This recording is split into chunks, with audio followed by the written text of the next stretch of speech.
যে শরীফ ওসমান হাদি গুলিবিদ্ধ হওয়ার পর থেকে ঢাকা মেডিকেল কলেজ এবং এভার কেয়ারে ধারাবাহিকভাবে তার চিকিৎসা করা হয়েছিল এবং সেই চিকিৎসায় তার বর্তমান অবস্থা এয়ারলিফট করার জন্য যখন সন্তোষজনক হয়েছে তখনই আমাদের সরকারের পক্ষ থেকে সিঙ্গাপুর জেনারেল হাসপাতালে তাকে শিফট করার জন্য অ্যাম্বুলেন্স আনার প্রস্তুতি নেওয়া হয়েছে এবং তার প্রেক্ষিতে এয়ার অ্যাম্বুলেন্স এসেছে সকাল 11টার দিকে এবং তারপর এইমাত্র এয়ার অ্যাম্বুলেন্সে করে ওসমান হাদি সিঙ্গাপুর জেনারেল হাসপাতালের উদ্দেশ্যে রওনা হয়েছে।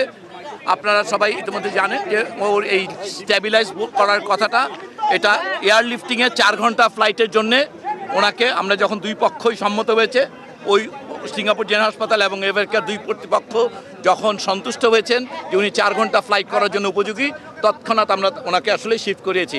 এখন আপনারা সবাই দোয়া করবেন। আমরা বলতে চাই যে ওনার আঘাত সম্পর্কে আপনারা ইতিমধ্যে অনেকবার শুনেছেন। ওনার গুলিবিদ্ধ যে মস্তিষ্ক, সেটা ছাড়া বাকি অর্গানগুলো আল্লাহর রহমতে বলা যেতে পারে কিডনি, হার্ট এবং রেসপিরেশন, এই 3টি ক্ষেত্রে এখন পর্যন্ত এটাকে নিয়ন্ত্রণযোগ্য এবং বিভিন্ন ওষুধ এবং অক্সিজেনের মাধ্যমে সেগুলোকে মোটামুটিভাবে এখন পর্যন্ত নিয়ন্ত্রণ করা যাচ্ছে, যে কারণে উনি এই ফ্লাইটটা কমপ্লিট করতে পারবেন। এয়ার অ্যাম্বুলেন্সে ওনার সঙ্গে ওনার ভাই এবং ওনার ভাইয়ের বন্ধু তারা ওনার সঙ্গে গিয়েছেন। আমাদের ওই পক্ষে সিঙ্গাপুরে আমাদের হাই কমিশন এই ব্যাপারে সম্পূর্ণ অ্যালার্ট এবং সিঙ্গাপুর জেনারেল হসপিটালের সকল টিমের যারা আছেন তাদের সবার সঙ্গেই কিছুক্ষণ আগে আমাদের তাদের টেলিকনফারেন্সিং হয়েছে।